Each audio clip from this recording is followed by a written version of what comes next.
using genotyping data. And here we're focusing on heading date. So we're using AppSim, and in AppSim, as in most crop models, the crop basically develops by moving through different developmental stages, which are each defined by thermal time targets.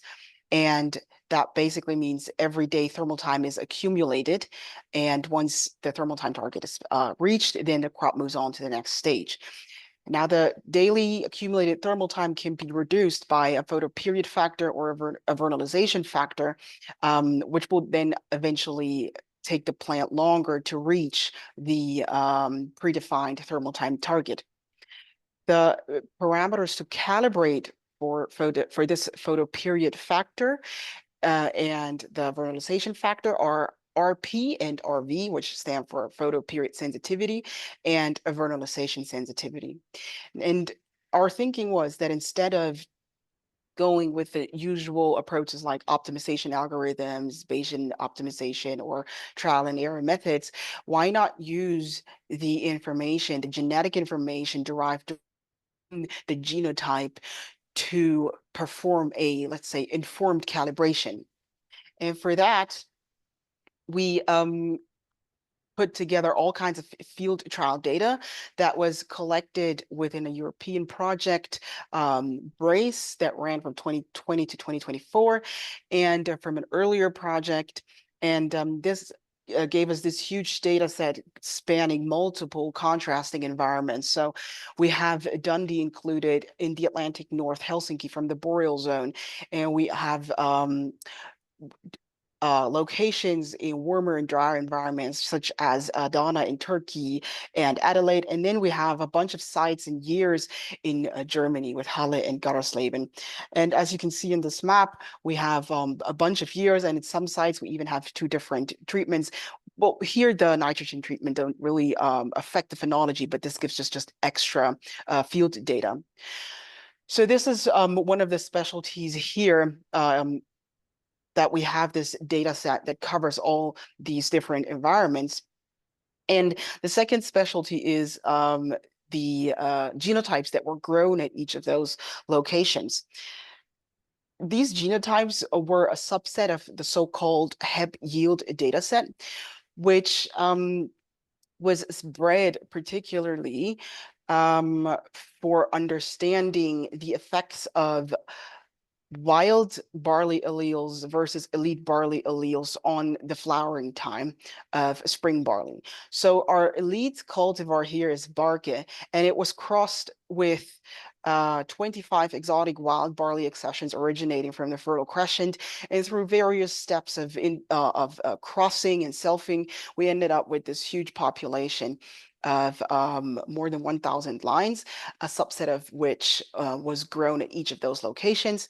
And then heading date was recorded along with some other parameters.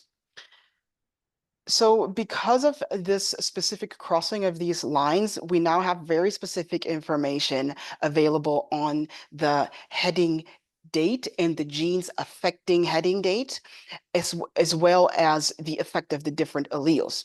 So for example, here we have the genotypes. And here we have the 8 major genes influencing the time to flowering. Roughly, we can categorize these genes into 2 groups.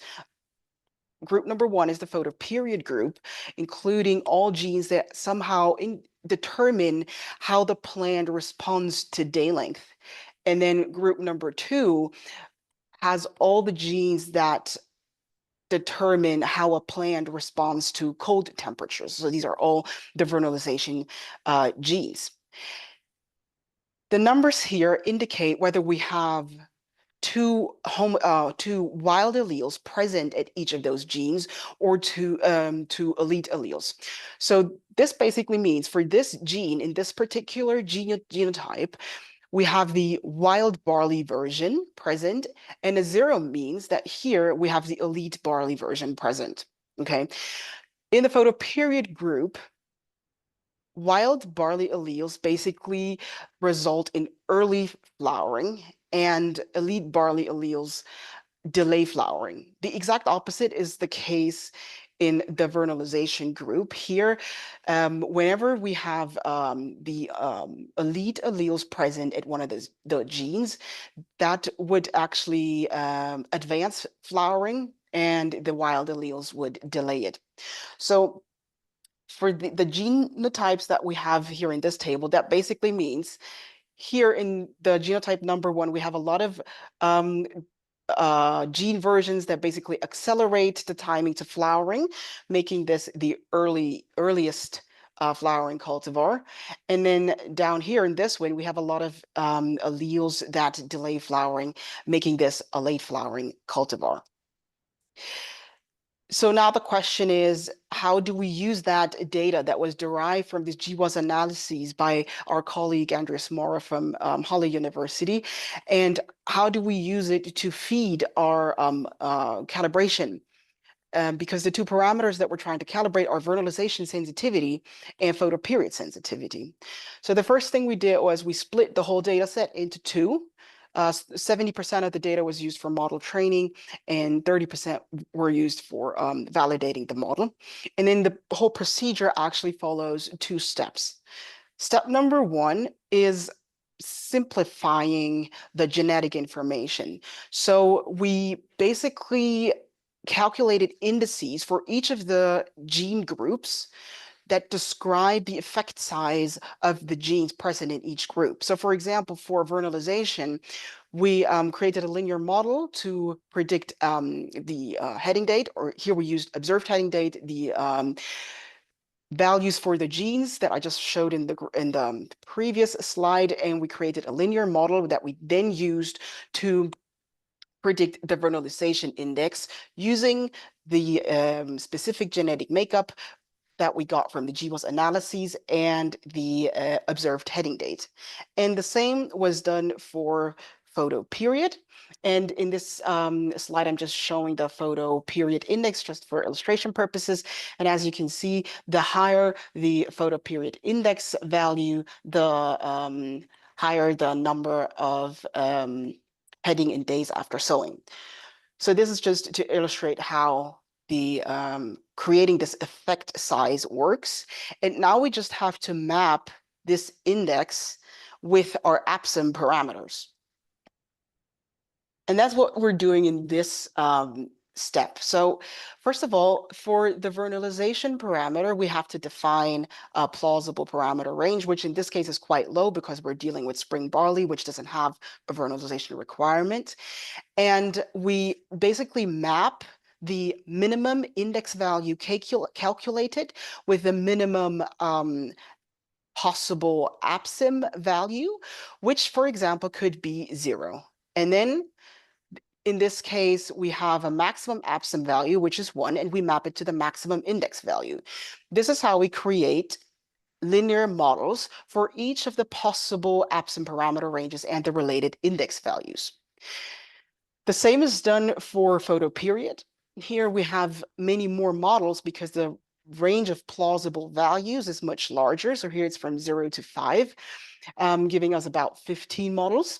And then we can eventually combine these 2 models, which I show in the next slide.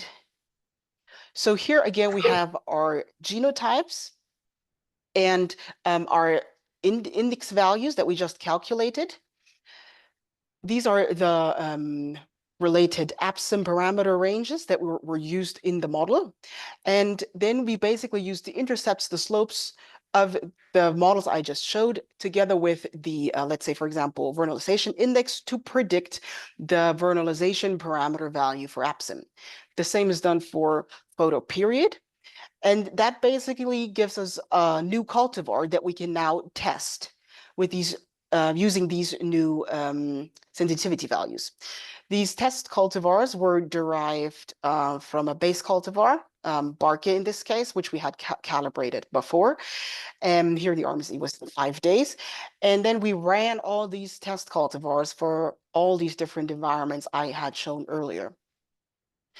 And we had on-site weather data for that, on-site soil data and management data. We ran all these simulations, and eventually then we had to compare the simulated with the observed heading date and evaluate it with the RMSE. But the RMSE was calculated for each of those parameter groups, so to speak. And here we have our preliminary results. So the first thing we can see is that the lowest RMSE values were achieved for the model derived from these parameter ranges: vernalization 0 to 1, photoperiod 4 to 5, and the corresponding index values for the calibration data set and the validation data set. The second thing we observe is that, well, we have a quite a decent RMSE, given the fact that we're capturing a bunch of different environments here. We can also see that both in the calibration and in the validation data set, we capture the location effect quite well. Here we have a third thing that we can observe, which is that, well, even though we do capture the location effect well, we're still trying to disentangle the genotype effect a bit better. For example, here in Dundee, we can see that even though there's quite a range in observed heading dates, this variation is not captured very well in the model. So that is something that we're still looking into. But for now, we carefully conclude that, first of all, the approach works. It produces acceptable calibration results. So we had good simulation results. The location effects were captured quite well. And what we can already see from these preliminary results is that utilizing genotypic data to inform calibration procedures is quite promising. And as an outlook, as I just mentioned, we're further looking into disentangling the genotype effects. Yeah, so this was basically all I wanted to share. And I'm looking forward to your feedback, and here are my contact information for future reference. Thank you very much.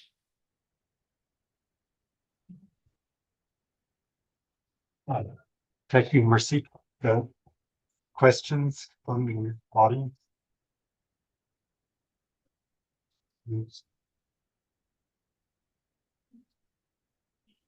This may be a bit new for us, but I think this is extremely important way to go. But is this is specifically to predict the effects of genotype, even without having tested them in the field? Is that the idea? The genotypes were actually tested in the field. So the core idea here is to, rather than trying to fit your model to the phenotype, to actually start from the plant itself and use the genetic information because now, as we have tested the genotypes in the field and we know the genetic makeup, we know exactly how sensitive the individual genotypes are to photoperiod, to cold temperatures. And we want to use that information specifically for calibrating the related parameters in the model. But sorry, but the predictions are predictions for genotypes that weren't in the calibration sample? Yes, exactly. Yeah. Okay, so this is really a method of predicting for new genotypes that you haven't tested in the field. You have to test because that allows you to do the evaluation.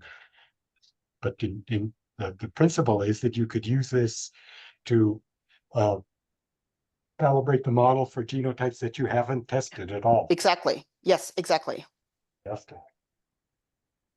Yes, please. So, merci, thank you for your presentation. Just could you please give me more details about the estimation for vernalization parameters? About the prediction, the prediction of the vernalization parameter? Yeah. Yeah, so the prediction here is basically based on these two steps. So first we describe the effect of the genes with a linear model. and then we fit the APSIM parameter to that, calculate based on this linear model new values for the vernalization parameter, and that will basically, each of those APSIM mappings you saw here, these ones will, because this basically describes the model in combination with the vernalization index, right? So based on the individual vernalization index calculated for each individual genotype, I will get a different value here, and then I basically just run the resulting cultivar for the different environments. There's one question online. Gary, you have a question? Yeah, Mercy, that's quite interesting stuff. My question is about the measurement of heading date and the variation that you have in measuring this. And are you up against the sort of limitation of measurement variation? Because there's not much variation in these indices, 89 to 83, 87 for vernalization. There's not much difference here. And measuring heading date may be making it quite difficult to resolve this in your method. That's the question.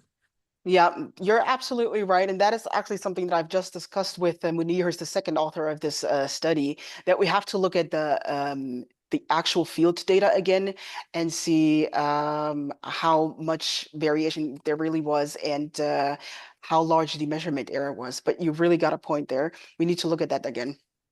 Absolutely. Yeah, look, it's really good to see work between Australia and Europe in this kind of work. It's hard to get because it costs a lot of money, but I'm pleased to see you having a go. It's terrific.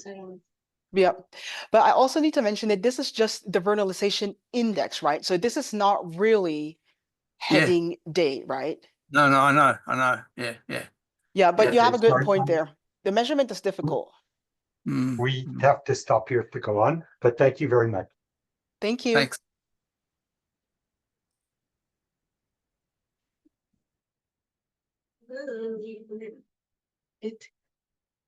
Now, can you find me? Oh, yeah. So,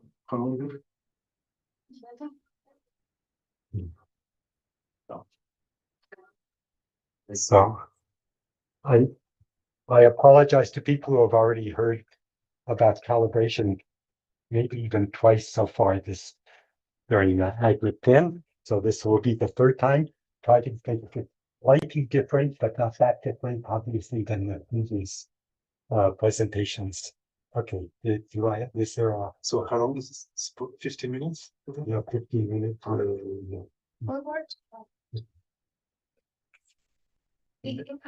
Yeah, so these are the co-lead those were the co-leaders of the calibration, AgMIP calibration activity. The motivation, calibration is difficult. Anybody who's done it knows there is no consensus. You can't just look in the literature and say, this is the way to calibrate crop models. We know that calibration has a very, very large impact on predictions that you're making. So it's not only difficult, but it's important. And so that's the justification for looking for a reliable protocol and something that uses the data as efficiently as possible. And that can be used very widely and multiple models, essentially all models in the whole data set, because almost everything that you find in the literature so far is one specific aspect of calibration or one specific model.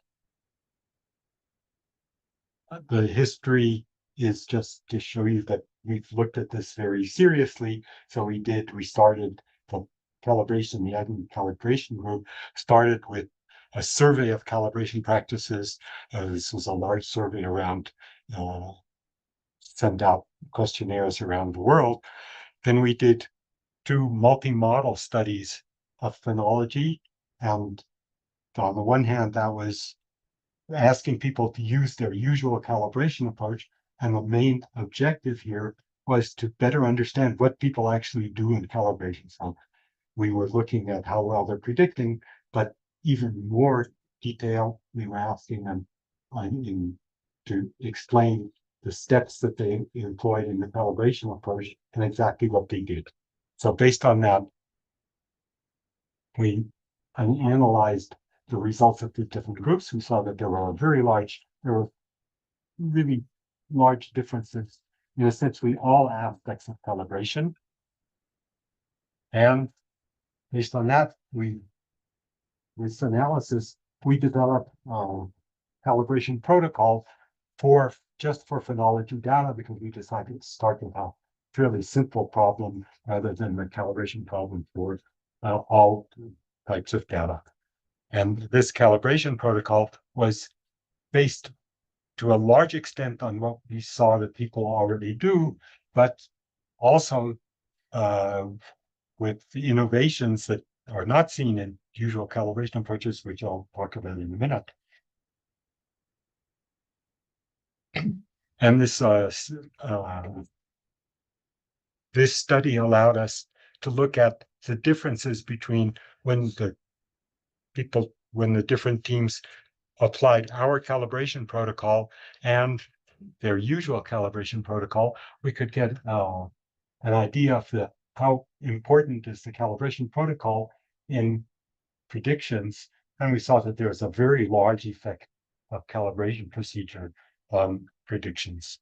And then moving on from that, we proposed a general calibration approach, which is applicable to essentially all models and essentially all data sets. And that's what I'm going to be talking about here. So that's the calibration protocol is what I want to present. I have presented previously here at AgMIP the details of all of the steps of this calibration protocol. So what I'm going to do here is not go through all of the steps, but just talk about two of these steps, two of the innovations in the calibration protocol, in the AgMIP calibration protocol, that are not found in other calibration approaches, and explain why.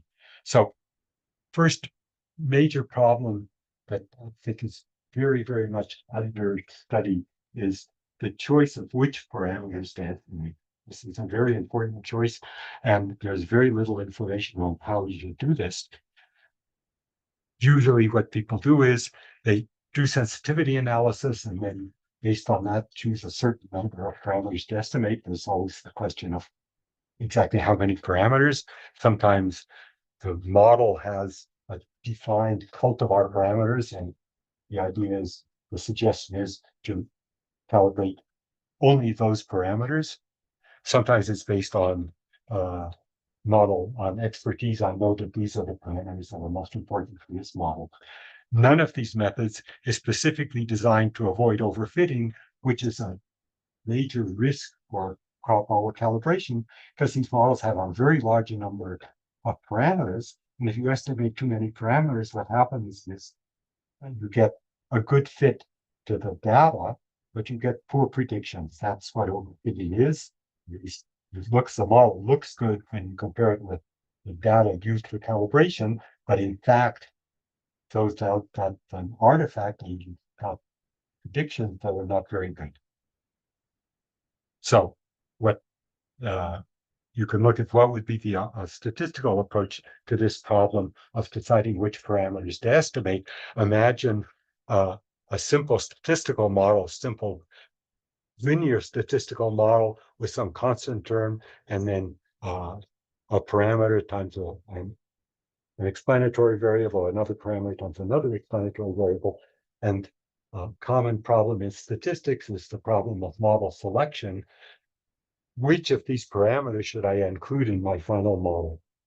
But you can say that. So usually you think of this as which explanatory variables are important, but you can also think of this as which of these parameters am I going to set to 0 and which am I going to estimate? So this could be thought of as the statistical problem can be thought of as the problem of deciding which parameters to estimate. And what does a statistician do? Well, there are a lot of different ways of doing this, but one very common way of doing it is, first of all, to use ordinary least squares to do the to do the parameter estimation. That is to find the parameters that minimize the sum of squared errors between the observations and the simulated values. In building a model to automatically include the constant, that's what you usually do. You usually don't ask a question about whether I'm going to include this constant in the model or not. You include it because we know that a constant, estimating a constant automatically eliminates bias, makes sure that the average of the observed values is equal to the average of the simulated values. And that's very often a good thing to do. So standard procedure would be to automatically estimate this constant term and then to consider these other terms one by one in forward regression. There are other ways to do this, but you could do this by forward regression, looking at the terms one by one, and then deciding whether to include the term based on some kind of a criterion. And one of the criteria that is widely used is the AICC criterion, which is the AgMIP information criterion. And there's a little c often added on here, which is corrected for small sample sizes. And this AICC criterion is specifically designed to avoid overfitting. What is the protocol that we're proposing do? It follows very, very closely the statistical procedure. It, of course, is up for a nonlinear model, but for each test that we're going to do, we're using ordinary least squares. So every time we test something, we estimate the parameters in such a way as to minimize the sum of squared errors. We are going to identify the bias reducing parameter. So nonlinear models don't have a constant term, but they often have a term which more or less has the same effect in each environment. And that is acting like a constant term. And that, if you estimate that, it is going to eliminate bias in its acting exactly like a constant. Is going to almost eliminate bias if it's acting like a constant. And an example of that would be the degree days to heading, for instance, the parameter degree days to heading. If you change that parameter, if you increase that, it's going to increase the days to heading in every environment. So it's going to have a similar effect in all environments. So first thing in the protocol is to identify a bias reducing parameter, only one per variable, and then to include that automatically in the list of parameters we're going to estimate. And we have a diagnostic test that is included in the protocol, which is going to verify whether this parameter that you've chosen really does reduce bias. That's quite easy to do. You just look at the calibration before and after estimating this bias reducing parameter, and you can calculate whether bias has been reduced or not. And then we're going to go through we're going to identify additional candidate parameters, things that we think might be important. So these might be the results of a sensitivity analysis. This might be the result of oral expertise, whatever. But this is a list of parameters that we're going to test one by one in the same way as in statistical procedure by forward regression and using the AgMIP information criterion to decide whether to include the parameter or not. So we have a list of parameters that you can get in whatever way that seems reasonable, but then you don't automatically estimate them. We test each one, see whether we want to include that as one of the estimated parameters in that. And of course, here we don't, a parameter that is not going to be estimated is obviously not set to 0, it's set to its default value. And the second major question that the protocol addresses in a way different than what is usually done is how to handle the fact that we have usually multiple variables where we have measurements not only of phenology, but also of biomass, grain number, of yield, seed protein. What is the usual way of doing this? Well, usual way of doing this is to estimate parameters for one variable at a time or for a small group of variables at a time. Do that so that you don't have too many parameters to estimate simultaneously. and then either stop there or at the end of the procedure, after having gone through all of the variables, at the end of the procedure, look at the results and decide whether, well, I think yield is more important, and so maybe I can adjust a parameter and degrade a bit fit to phenology, but I can improve the fit to yield. But in all of, so this is sometimes there's this extra step, but it's always done without an explicit overall objective function. Is just done because of the feeling of the modeler. What is the statistical approach? Statistical approach is quite simple. When you have multiple response variables, you get, so you can't use ordinary least squares because it doesn't make any sense to just sum the sums of square errors. What you do, so you're going to use something that's called weighted least squares. What you do is you get this one in some way, however, you need some initial approximation to these parameters that you're going to estimate. Then based on that, you simulate using those parameters. Based on that, you can look at the error of the model for each variable, and that gives you the weights, the statistical weights that you need to do weighted least squares. What does the protocol do? Does exactly the same thing. The only difference between this and the statistical approach is that here, our first approximation to the parameters is this approximation that we got by going through the variables one by one. That gives us an initial approximation to all of the parameter values. And then we simulate using that first approximation. That gives us the error for each variable, and based on that error for each variable, we can calculate the statistical weightings and do this last step, which is a weighted least squares, where we estimate all of the parameters that we've chosen to estimate together using all of the data together. And then Yeah. 1 minute 50. Okay, thank you. And so this, what we see as advantages of the protocol is it is convenient for the user because it goes step by step. It gives you it includes recommendation for standardized documentation. It is directly based on statistical theory. We think that's important because that makes sure that we're correctly taking into account the data. It includes diagnostics, which help you decide whether choices you've made for the bias reducing parameter, for instance, and for the order of the variables is correct, is acceptable, and it's generic. It can be used for essentially all models and all data sets, which means that you can do things that you couldn't do otherwise. For instance, comparing models, you probably want to remove this variability and calibration approach when you do a model comparison. And so the next steps are to do further testing, to develop the software, and and to look at other ways of exploring the parameter space.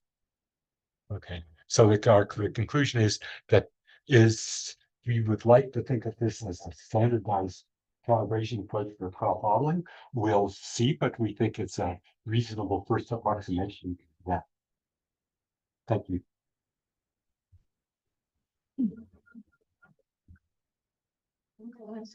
Question?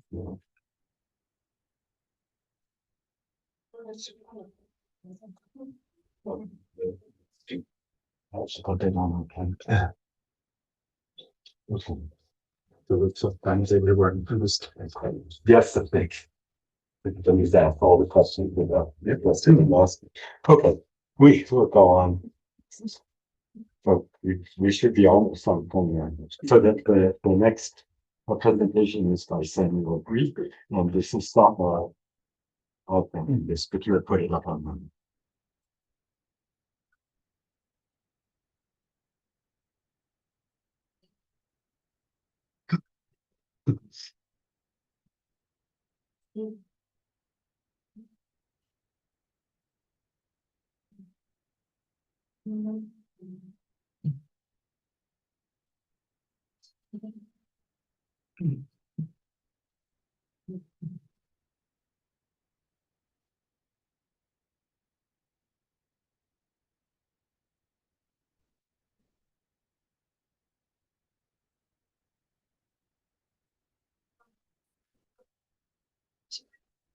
Yeah.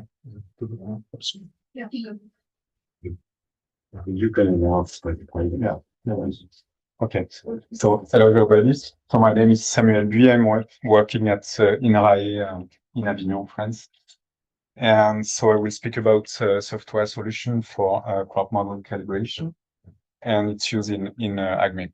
So this work, it has been done in collaboration with colleagues from INRAE and also colleagues from CIRAD, including the CIRAD, which is there for the implementation of the packages, and also in collaboration with the other co-leaders of the AgMIP calibration project.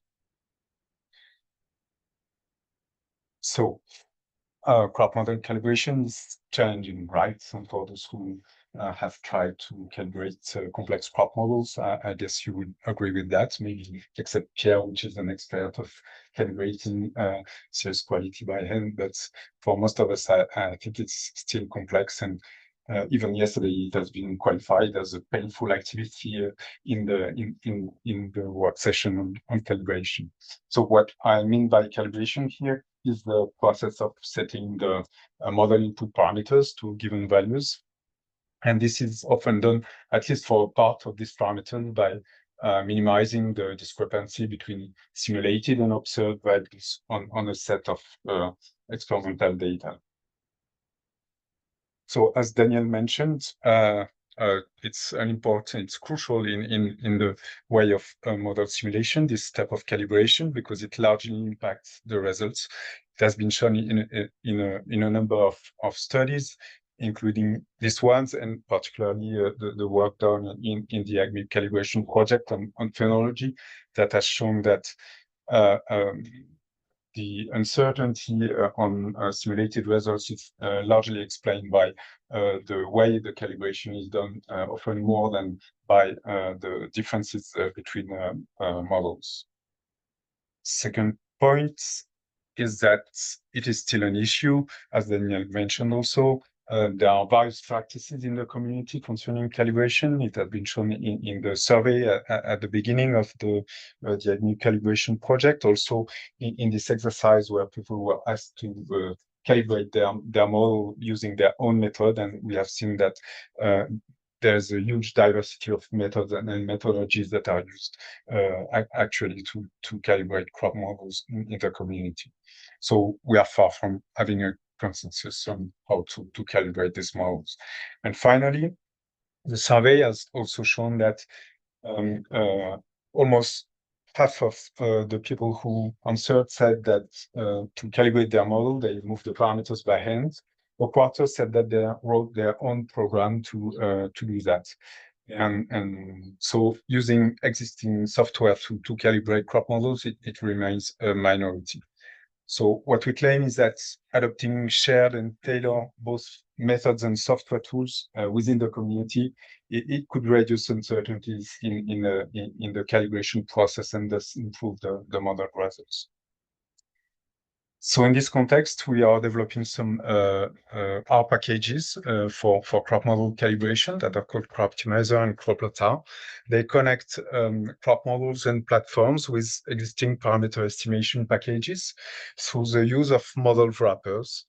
And they also provide some ad hoc features and algorithms for crop models and propose a generic interface for defining these model wrappers. So the idea is that the users with that, they can implement automated calibration and evaluation methods for crop models and within a unified framework, which allows to facilitate the comparison of methods across different crop models, which is particularly of interest for us in the AgMIP calibration group, but also for people interested in algorithms and methods for calibration. And it's also a way to combine our efforts to try to deliver valuable and easily applicable methods for all crop model users. So this Croptimizer package, it's dedicated to crop model parameter estimation. There are several functions, but one is dedicated to parameter estimation. It's called estimparam. So it automates this parameter estimation through a flexible approach, in the sense that the user can choose between several parameter estimation algorithms from different family, frequentist or Bayesian methods. The user can choose between different goodness of fit functions. The user can provide information on the parameters to estimate the list of parameters, of course, including candidates with a parameter selection algorithm, but also information such as initial values for the parameters, bounds, different types of constraints, equality or inequality constraints. The user can define also some transformations on simulated and observed variables in case they do not correspond. And so the whole process is automated, and at the end it gives estimated values for the parameters and some diagnostics depending on the family of method used. So there's an example here of diagnostics for frequentist method with, for example, here the evolution of the parameter values depending on the iteration and on the starting value of the parameter.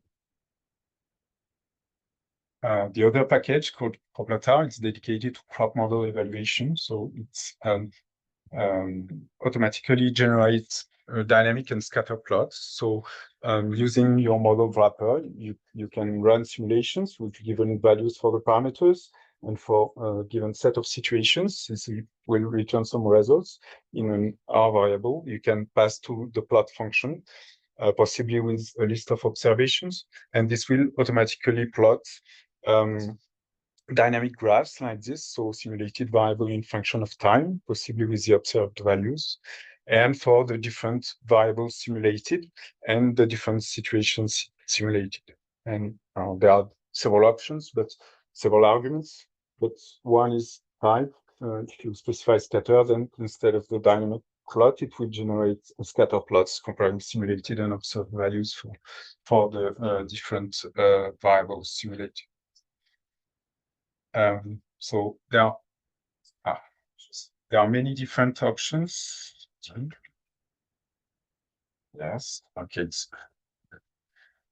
very long. Okay, there are many different options. One is a way of easily comparing multiple simulations. So let's say you run your model wrapper with different values for the parameters. So you have the different results, different simulated results. Then you can just pass them to the plot function and it will automatically generate the graphs with the different simulated values so that you can easily compare them. And same for the scatter plots. So there are many other different options, but I will not present there. I just wanted to mention that there's also a summary function, which automatically compute commonly used statistics. There are more than 30 in total. So the idea is to, again, give to the summary function the results of generated by your model wrapper.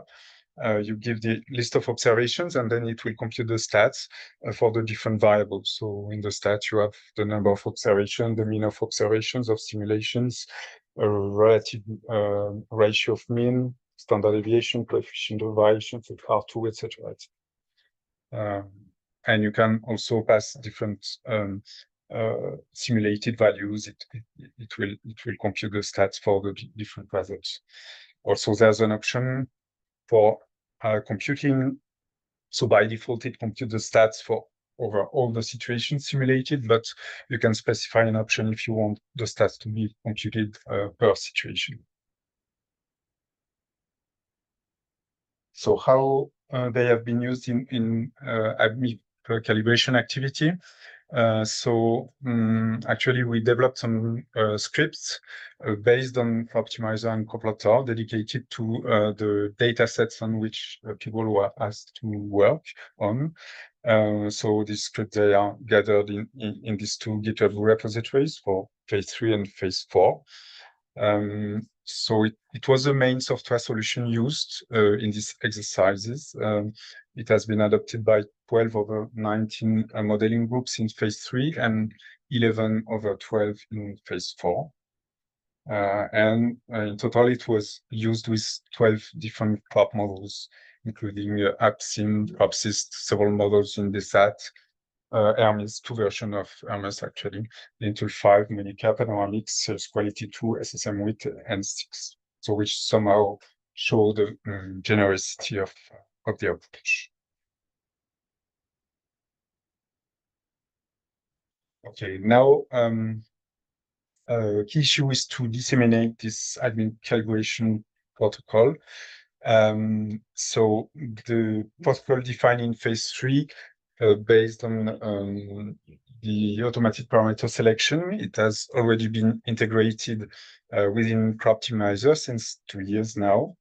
Now the game is to fully integrate the phase 4 protocol in CropTimizer. So as Daniel detailed, it's a bit more complex. It's a multi-step parameter selection and estimation, then automatic re-estimation of all selected parameters with the weighted square, and plus specific diagnostics. So it's I'm on the way of integrating this within CropTimizer. This multi-step parameter selection and estimation is almost done now, but I still have to implement this for the full integration of this protocol in the package. And okay, the idea is that the objective at the end is to have something which is easily applicable to any data set and model, and also to benefit from the flexibility of the package to test alternative algorithm within the protocol by changing, for example, the minimization algorithms inside the protocol. Okay, so a few words about the wrapper. So how to use these packages with your favorite crop model. So this require an R wrapper. So basically, it's an R function that runs your model on a set of situations. So it's a list of situation names. And for prescribed values of some of its input parameters. So it's a name vector defining the values for a set of input parameter of your model. And there's an argument model option, which is free and which is a list that allows to pass any information needed by the wrapper to run the model. So typically it can be passed to the input files or executable of the model. And the wrapper must return simulated results in a given shape, which is a named list of data frame or table. So there's one element per simulated situation.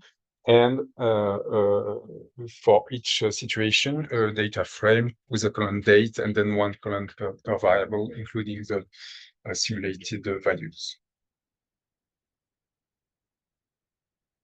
So wrappers have been developed for several models. Some are accessible on GitHub repositories. It's a case for Stix, AppSimex, and DSATRS. Other wrappers have been developed and are generic in the sense that they can provide values for the different variables simulated by the model, and they can force all their input parameters. But they are not yet, at least as far as I know, on repositories, so not yet accessible. And for some, I'm not sure they are really generic. And then some have been developed in this phase 3 dedicated to phenology. So I guess I'm not sure they are generic. I think they are specific. They just return some phenological stages.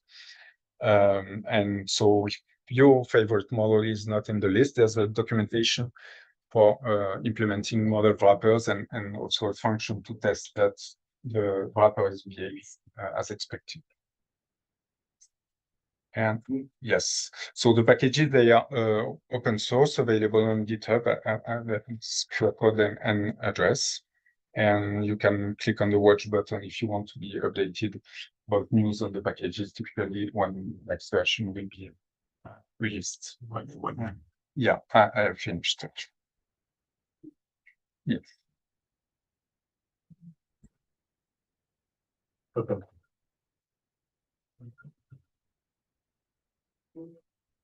So I'll start off with a question. So the experience you have, people have defined their parameters in the order of variables. They push the button. And No, how but- long do they wait to get the results of the final result of the television? How long is that taking for that?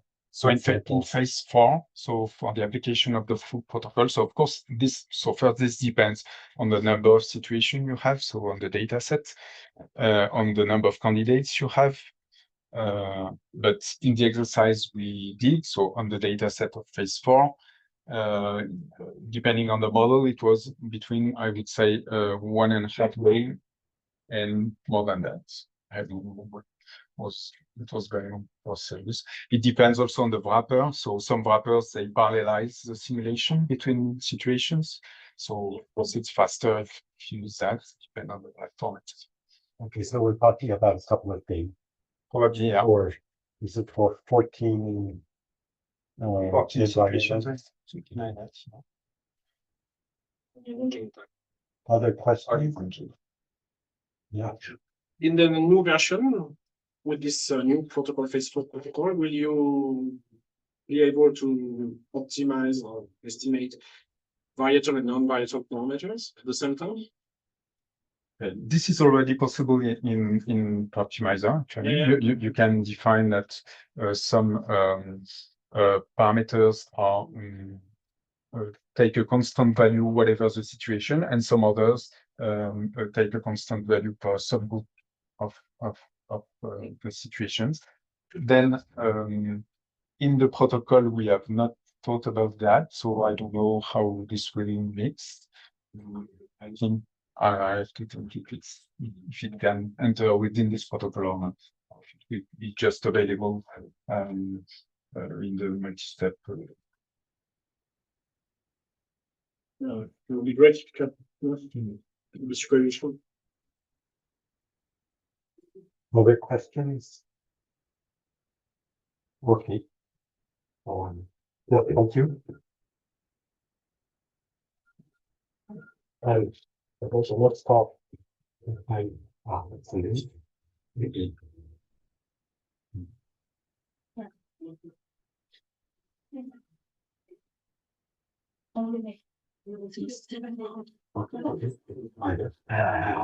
I'll stand up if I'm 1 minute before the 1 minute. Okay. Okay, I'm Cyril Bidengui. I work at CIRAD. It's a pleasure for me to present a collaborative work initiated as part of a project between Imperial College London, coordinated by Eric Chavez, and CIRAD under the coordination of François Affolder. Okay, you know that crop models simulate crop growth and yield response under various environmental and management conditions. And the gridded crop models extend these capabilities of crop models to local, regional, global scales. And they offer key insight into potential impact of climate change, the effectiveness of adaptation strategies, and regional food security.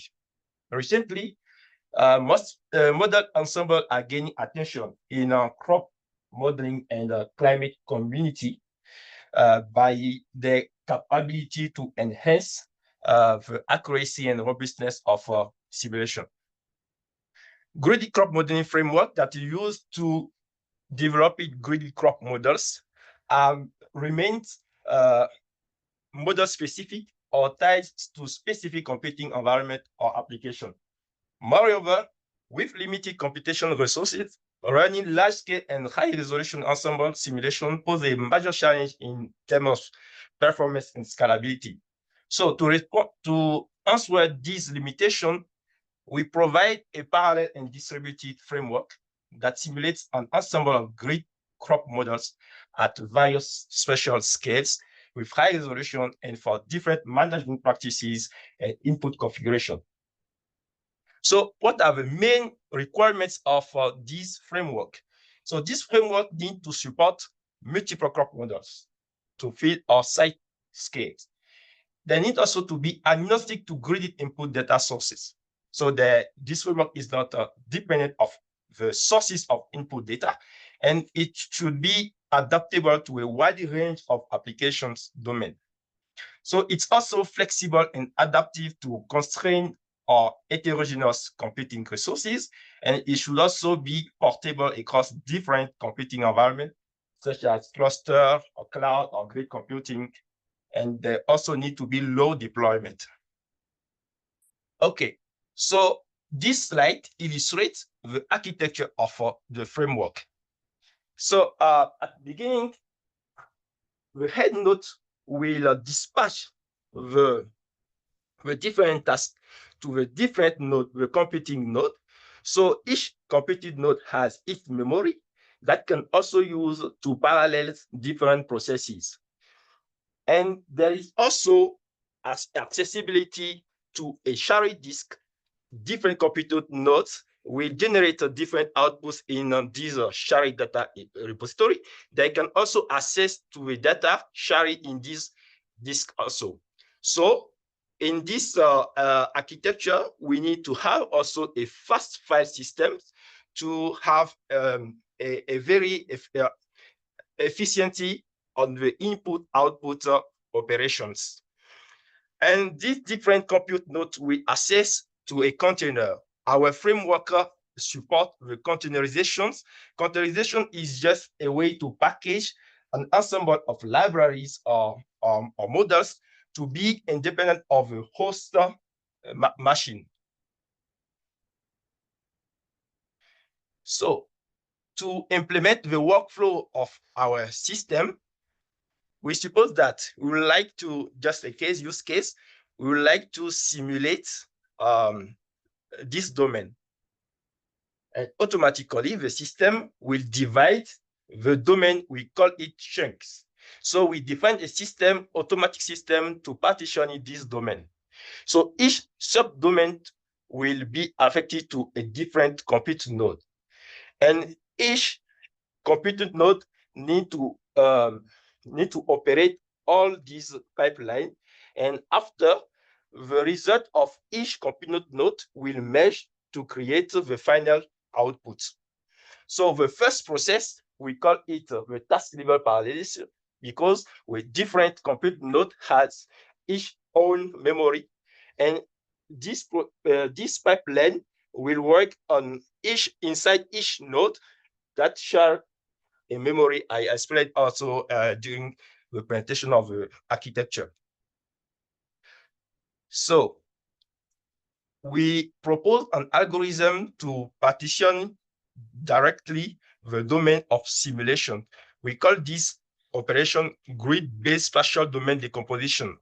So the protocol to do that is just to define what the range of pixel of each domain. We calculate the range of pixels of each domain. So we determine the mask for each domain, and we apply this mask for all gridded input data to simulate for in each compute node only the subdomain. Okay, so one of the concepts also of our framework is the implementation of this shared database schema. This shared database is implemented in the paper Gine and all that allow to create a main database to manipulate the input data and the output data, and also to define the crop management practices.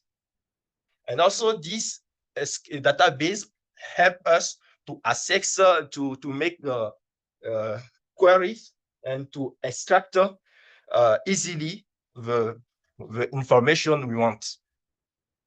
So based on this database, we can generate the input files required for each model based on the same database.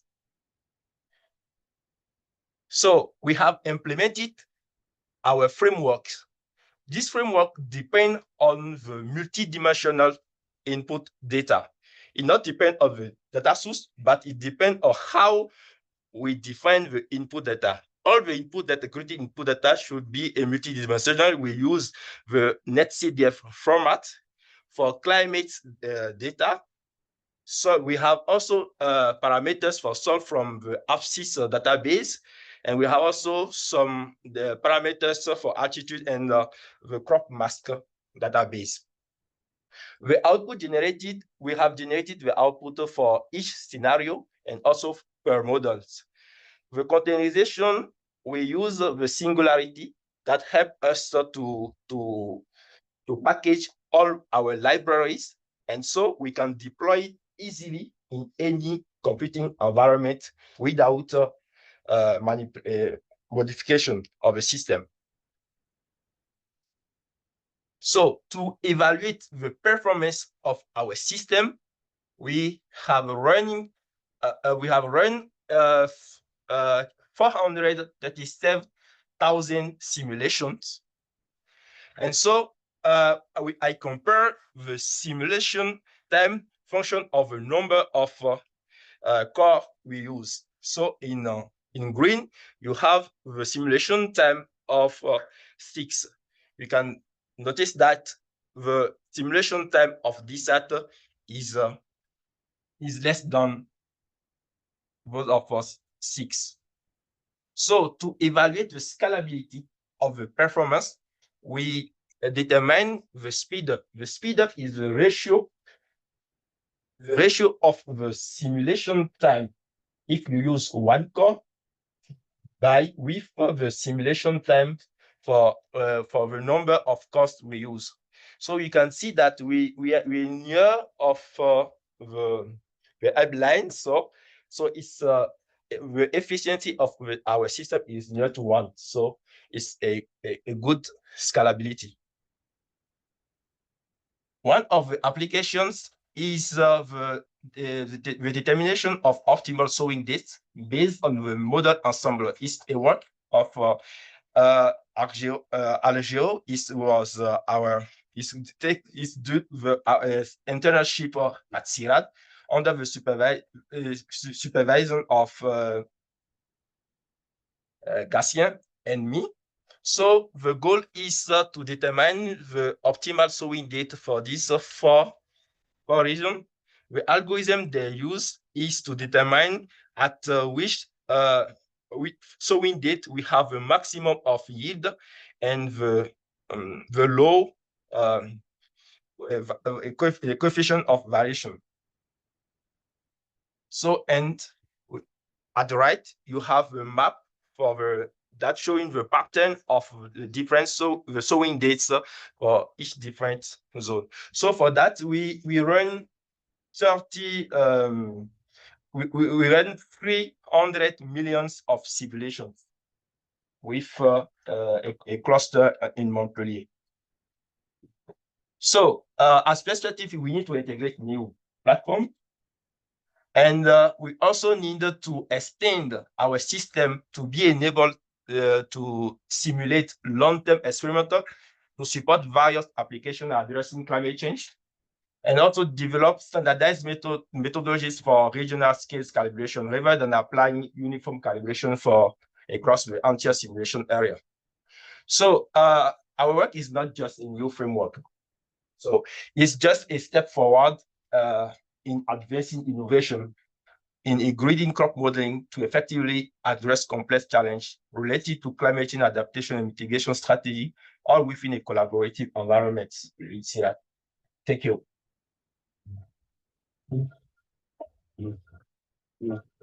Thank you, Siri. Questions from wanted to know if it will be an in-house tool for SAD, or do you plan to open it? Also for other institutions, yeah. It's not linked with some in-house tools or generating. Yeah. How is it to link a new crop model to the system? It's the goal of the container. So in a container, you have different layers. You can integrate different models, different library in different layers to assess the these different models outside the container. It's the difference with traditional virtualization, machine virtual. I don't know. Virtual machine, yeah. Virtual machine. So in virtual machine, you need to have your disk, your memory, but with a container, the container use the disk memory of the whole system, but it has its library. So you don't need to have authorization to install something in the computing plus. Still, you need to write kind of a wrapper or something like that. No, you don't need to write a wrapper, but you install it. An example is six. Six, you have the executable of six, run six, I don't remember. But and outside the container, I can just call this executable, and you associate the inputs files with this executable, and automatically we generate the output. So it's not really a wrapper. Yeah, but you have to link your database with the model input files. Right? Yeah. So exactly. this is the allocation which is needed. Yes, so thank you again. And the last talk of the session, and we're actually on time. Amazing. The same, a scalable approach is also on the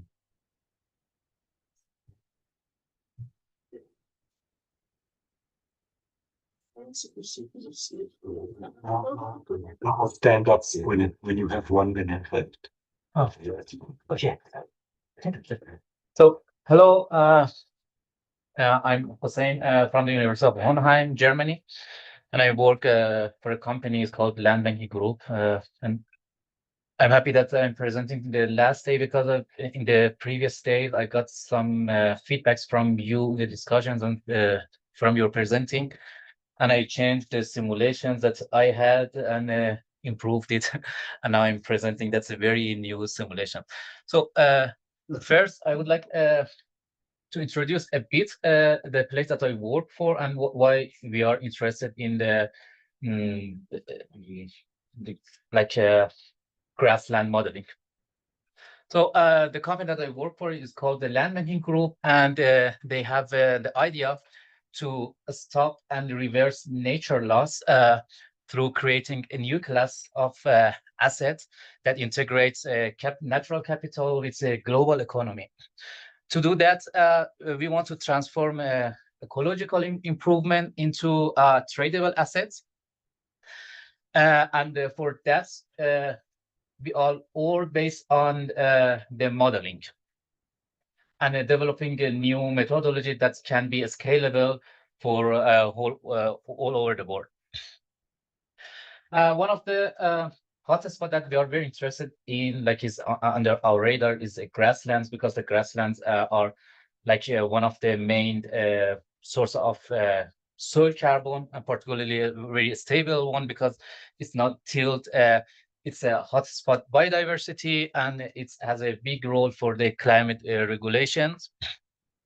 Also, grasslands are like part of our food security. That's provide food for livestock, and it has an impact on the water filtration and on the erosion and etc. So in order to model the grassland or to monitor the grassland, we always use a process-based model. But we know that for running a process-based model, we need many data, particularly for the soil, for weather, and for the management. And if you want to do that, we cannot create a scalable methodology because these data are not available.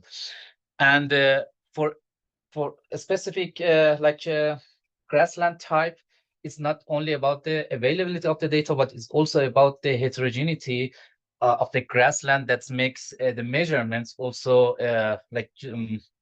not very reliable. And when we don't have the good data, then we try to calibrate a model. And after the calibration, we want to validate the model, apply it for somewhere else.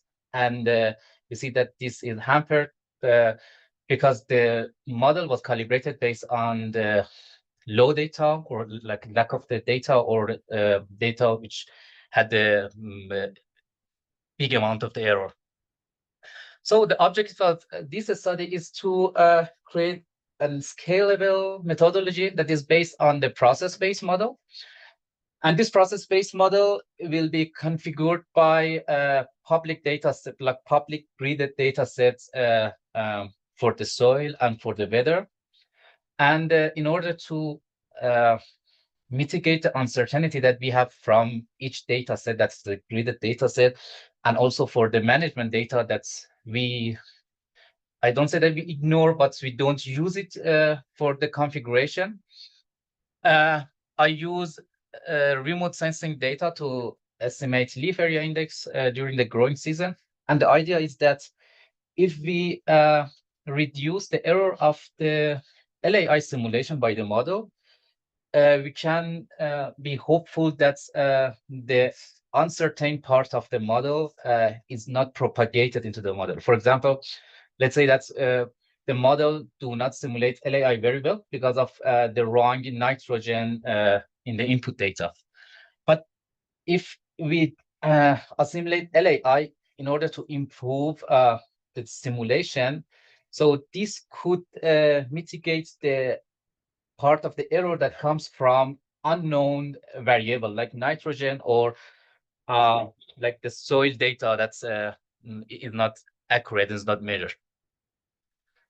So for the methodology, I explained the model configuration and how we are using the remote sensing data and how to do the model calibration, but actually it's not a calibration, it's a mix of calibration and assimilation because we are not producing the parameters that can be validated.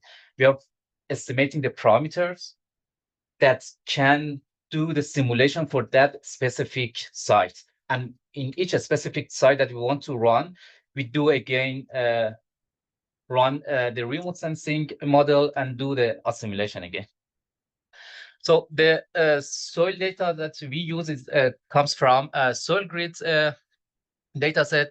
That's a high resolution data set. The accuracy, I don't talk about the accuracy, but about the spatial resolution is a high spatial resolution, and we will have the data on soil texture, soil organic carbon bulk density, and the other data that we need to configure a model. And also it gives us data on different depths from 0 to 5 centimeter until to 200 centimeter. And the data, weather data set that I use for this study comes from the ERA 5 data. This is part of Copernicus Climate Change Service. This is not as high resolution as the soil data. The resolution is about 10 kilometer, but it gives us a daily data on the variable that we need to run the model, particularly for calculating the evapotranspiration, like temperature, precipitation, radiation, humidity, and wind speed. So with this data, I configured the model, but the nitrogen parts, nitrogen application was empty and is part of unknown part of the simulation. And the grassland, the cut was estimated, and I think for the grassland, it's just the only management is in the nitrogen application is missed. So the remote sensing data, we use optical satellite data from Landsat and from Sentinel-2. Then with an empirical model, LAI was estimated. Another use of the remote sensing data was to estimate the cutting data of the grassland. We know that this grassland also it was managed and was cut. So we had to estimate somehow the cutting data, number of the cuts. For this one, we didn't have any model. I just did it manually, and it's part of like a weak point of this methodology, and we need a model to have some estimations on the cuts if there is. And then the model calibration or the assimilation, I use a Hurley Pasture model with a frame of expert N model that is coupled with leach N model. So this simulates crop parts and also the soil parts of the system. And for the parameter selection, I used a local sensitivity analysis on the parameters that are responsible for LAI simulation, and took the sensitive ones, I think about 4 or 5 parameters.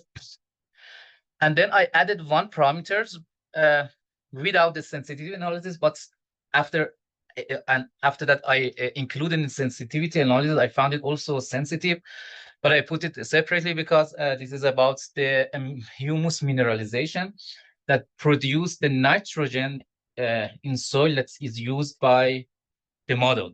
So by tuning this parameter, I guess that we can somehow manage the amount of soil nitrogen that we don't have information about. And then to be in a safe side and to not to get stuck into the over parameterization or getting to the wrong parameter value, I used experts' knowledge to define the range. But even within the range, I reduced the range just about 30% of the default value of the parameters that we had. And then likelihood model for calculating like a maximum likelihood was a Gaussian model, and the standard deviation of this could be either estimated or getting from the LAI model that's I had from the previous study, but just to make it simple, I used from the LAI model. And then running 3 Monte Carlo Markov change in order to get the parameters converge, and then the results were compared with a previous study that was done on the grassland area that we had. And this, I don't know if I wrote it or not somewhere. It's the 4 grasslands in Germany. It was a thesis on monitoring this grassland and estimating as nitrogen parts. And I used that data set and that data and just compare the result of this methodology with that methodology. And sorry, that's a study. So looking at the LAI simulation, we see this green band, which is the posterior of the calibration. And the dots are remote sensing data, and the black line is the previous study. And the previous study was done from 2016 until end of 2018, and the rest is just added to the previous study. I see that's calibration on the LAI. So previous study was not calibrated for LAI, just for the nitrogen was. And I see that's so more or less the performance is better. And during the first year, I see that LAI simulation is higher than the other years. And the other years, I see like quite underestimation. And during the day that I was here, I figured out that, yeah, the reason is that the previous study, they had the nitrogen fertilization. And then I extended the time span without the nitrogen. And after that, I see that immediately LAI reduced, and this gap that's calibration couldn't fill between the remote sensing data and the simulation is actually because of the nitrogen. And I can't say that because of, at least we see here, it's much higher than the other parts. So this is just an idea for me. That's if I treat a nitrogen fertilizer as a random variable and as like a source of uncertainty that is propagated to the model, then on top I do the LAI calibration. With high probability, I will cover the points, and this underestimation will be solved somehow. And looking at a liter pool in the soil, I see that's the simulation. So first, at the beginning of the simulation, I see that the liter pool is much higher. So it's because of the higher LAI and the nitrogen. But overall, the simulation capture the previous study like very, very complete, I would say. And then the second part of the soil organic carbon is a humus pool, which is a permanent part and is something that we are interested in. I see more or less the same trend between this calibration and the previous study, but a bit of overestimation at the beginning and then underestimation, or is maybe it's underestimation or like is the covering the previous study. But the question is that we don't know that if the previous study was correct or not because there was not a data on it.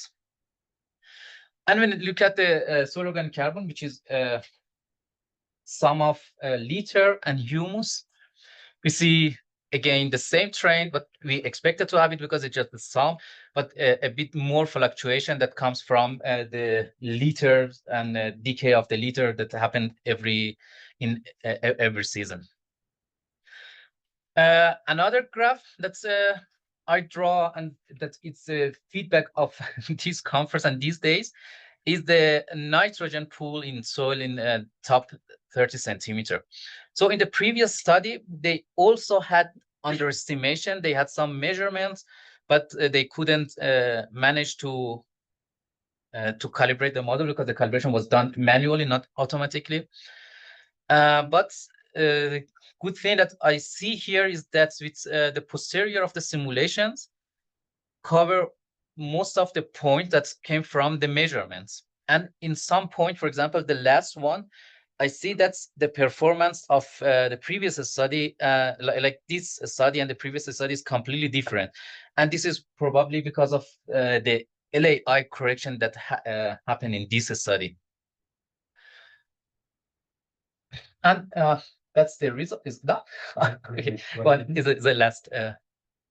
So if you notice, I didn't use any statistical metrics because I don't have like the measured data. And for this simulation, that's so for our approach, we want to have the overall trend and not to be completely wrong. For example, if the soil organic carbon is decreasing by the time, I don't want my model show increasing. But if there is some bias or some error, it's accepted for us.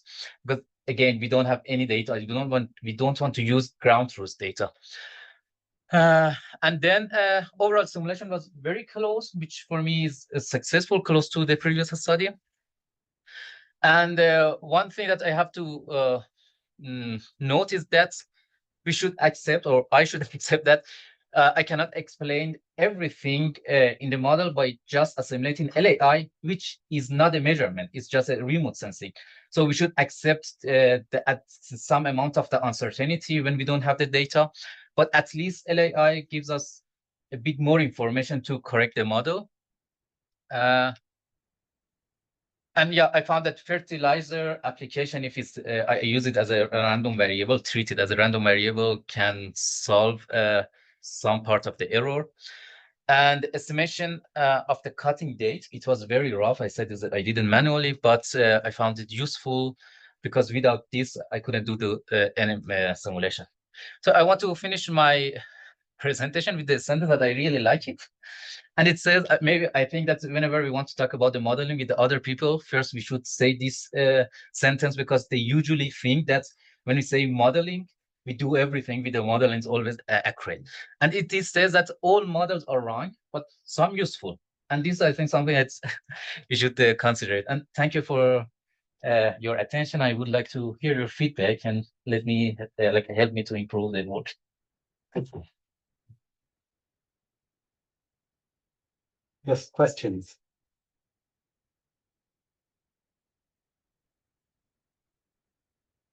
Yeah, everybody wants to go to lunch. Yeah, I missed probably at the beginning about the objective of the study, but did you consider data, I mean, correction of state variables algorithms such as Kalman filtering or such type of algorithm, not to, I mean, fit the parameters, but really fit the LAI, which is often used for example, in-season prediction, but I missed your so is it in-season or long-term? So I didn't use the Kalman filter, but the methodology that I use for the calibration is very similar to the particle filter. I used a particle filter before this study, but the particle filter, like is kind of is a Monte Carlo simulation, but it's not a Markov chain particle filter. But here it was a Monte Carlo plus Markov chain because I wanted to get a better estimation. But I couldn't change the LAI because first LAI is linked to the other compartments, and it's like a fully process-based model, and is quite comprehensive like the other process-based model. So changing LAI without changing the biomass, I think it wouldn't work. And the second is that I wanted to want to have the correction of the LAI to be propagated through the system. For example, if temperature response is corrected, the parameter is corrected, not corrected, sorry, is estimated for the correction of the LAI, I would know that, okay, this temperature response will be used also for the biomass and for the other part of the model. So it was a reason that I updated the parameters. I simulated the LAI, but updated the parameters, not the LAI. Other questions? Okay, so we finished the session, and thank you, everybody, and thank you. And thank you.